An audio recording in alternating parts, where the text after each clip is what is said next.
如果你觉得现在的电车都有点千篇一律，那或许这台奔驰纯电 GLC 会给你一些惊喜。发光的盾形格栅一定是这台 GLC 最让人吸引眼球的地方。那除了它这一圈可以发光之外呢，现在格栅里面藏了942个发光点。你走进车辆的时候，它可以呼吸式的点亮来欢迎你。发光的巨大无比的星辉标，还有我们整体星辉的头灯汇集在一起。城市中没有星星，但是你走进它，你可以拥有属于自己的浪漫。车长不到5米，轴距超3米。现在呢有8种外观颜色，我们这台的颜色是有一点低饱和度的紫色，怎么样？是不是挺适合女生的？那这台车呢是5座版本，后面啊有可能会推出6座版本，给大家更多的选择。那21寸的轮毂用的是倍耐力蝎子的胎，基本上呢就给你有了更多路况的选择。尾灯也是3叉星辉的，并且啊跟我们中间这个 logo 呼应上了，不知道为什么有一种 QQ 的感觉。打开后备箱尾门的方式，你们猜是怎么样的？就是我们这个标，轻轻往里一摁，等。它打开了，其实跟燃油车的风格是一样的。那后备箱的空间呢？首先地台是很低的，我们女生如果取物的话，这个地台的高度是很友好的。那它这边其实也给你放了一个方便取物、空悬降低的按键。如果你选择了空悬版本的话，你可以让它降到更低。另外就是我们的下层隔板，那打开之后呢，还可以收获一个2层的储物空间，尤其是底下那层深度是很可观的。我觉得一颗那种比较大的花儿都是没什么问题的了。比较遗憾的就是它这个后备箱里面是没有给我们留充电的接口的，所以如果比如说我们要取电的话，因为是纯电车型嘛，直接只能是外放电取电。然后电动隔壁椅，是不是挺适合女生的？前备箱，它现在比较好的是啊，再也不是说有一个巨大无比的那个机械拉手放在咱们以前打前引擎盖那个位置上了，它现在是把前备箱跟后备箱的2个特别轻巧的小抠手放在了我们门板的上面，所以就打起来更方便。不过呢，它这儿有一个小的把手，你还是需要轻轻一摁，一抬。很轻啊，它不是电动的，但它这ER支杆会直接把这个前备箱给顶起来，所以是不需要费什么力的把它打开的。因为其实奔驰啊，它才去做这个2次的开关的时候，它的考量就是怕你在车内不小心误触碰抠到了我们前备箱的开关，那咱不就说就形成了飞驰人生的那个前引擎盖的效果，不就很危险吗？所以它专门设计了一个2次的开关。那很多朋友可能会说，你设计了这个2次的开关，那比如说我要已经打开这样，不是也很危险吗？不会哦，因为它在这边做了一个安全的冗余，即便你的前备箱盖是这样的，你去开着这个车也是没有问题的。然后你关的时候就可以了。大家都说氛围灯啊，除了奔驰只有其他。来吧，老板们，上车感受一下属于这台纯电 GLC 的氛围，大家满不满意？一进来第一感觉是不是觉得，跟现在的新能源车感觉很不一样呢？对，它奔驰的设计就是比较有细节。你比如说，你第一下坐进来，其实看到的、感觉到的就是非常多像实木的装饰，然后布灵布灵的细节，很有造型感的这些元素放在一起的这种感觉。这块屏啊，是一个 MBUX 的超连屏，是一个3连屏，这应该是奔驰到现在为止用过的最大的一块屏了。你别看它是连上的啊，但是其实我们的这个屏幕跟副驾屏幕的亮度是可以分别来调节的。然后同时呢，当然你也可以给它分屏，自己在这儿看你的电影。我们开车的时候呢，因为奔驰是比较重视驾驶安全的，所以你去撇它这块屏幕，你是完全看不到的，算是有一个分心保护，让你驾驶员就专注在你自己的显示屏当中。那整个呢，因为现在纯电车型，所以当然这边有一个掏空的这么一个空间，然后我们的杯托、储物空间这些基本都给你了，2个手机无线充电的位置，上面是我们空调的出风口，这边呢还是保留了涡轮状的空调出风口的造型，同时呢它有一个放射状有一点仿生感的氛围灯的设计，跟我们方形的这个放射状的设计其实是一样的，配上现在超连屏上的海底世界的主题，是不是觉得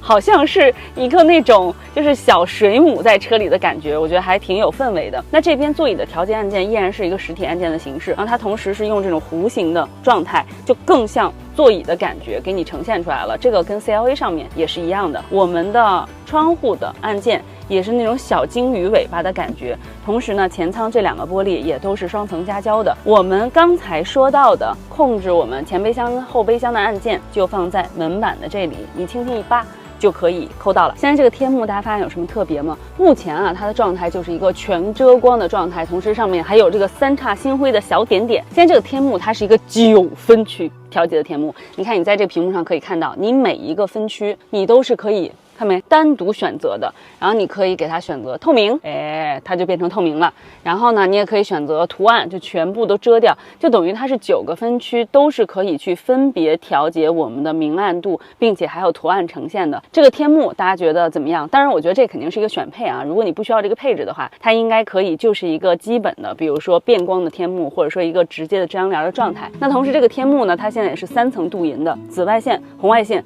都是可以给你防到的。另外非常重磅，也是大家很重视的技能，当然就是车机座舱的表现了。那现在呢，它用的是高通骁龙 8295P 的芯片，算力上肯定没问题的，整体这个大连屏的呈现效果也是没问题的。这个你们发现没？哦，它是现在奔驰新做出来的一个 AI 的形象，它叫做小奔。但是啊，大家不要错误的理解，我当时以为就是它的唤醒词也现在改成了你好小奔，但后来他们说那不能，我们迈巴赫车型上如果叫你好小奔多不合适啊。我觉得它有什么不合适的？毕竟唤醒词咱有的时候都可以自定义的，你可以给它定成小四儿都没有问题，对不对？那现在唤醒词依然是你好奔驰。快吗？是不是挺快的？因为它整体啊，现在的这个车机的互动也是跟豆包去合作的，所以它首先大模型上车，其次它的响应速度也是可以的，而且呢，整体的车机也是可以持续的 OTA 的。那比如说咱们随便问问啊，你好奔驰，你说，最近李荣浩那个版权的事情你知道吗？2026年4月，荣浩有2起版权事件，一是公开喊话单依存未经授权演唱李白，2是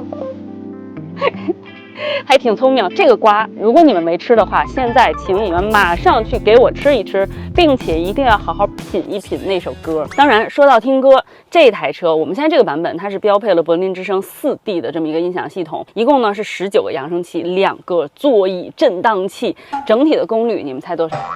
？750瓦。但是啊，就是奔驰它这个功率的这个标定的模式或者说逻辑，我也有点不懂。你们知道迈巴赫40多个音响，就是那个音效好到你坐进去，就那歌一放，你能感动的哭了。但是呢，它的音响就只有1000多瓦。按说啊，就这个1000多瓦的数字，在其他车上肯定应该都是一个3、4千瓦的标定。所以说现在这个柏林之声4D 的音响系统，在这台 GLC 上，他说750瓦，你就把它的效果当成其他我们新能源车上说的2000瓦左右的效果去理解就 OK 了。当然这个小奔啊，不光可以在线吃瓜，它也可以给我们调节车里所有的功能，而且它呢是一个更聪明的状态，它不是说你给我调个氛围灯这么简单，它现在是你好奔驰，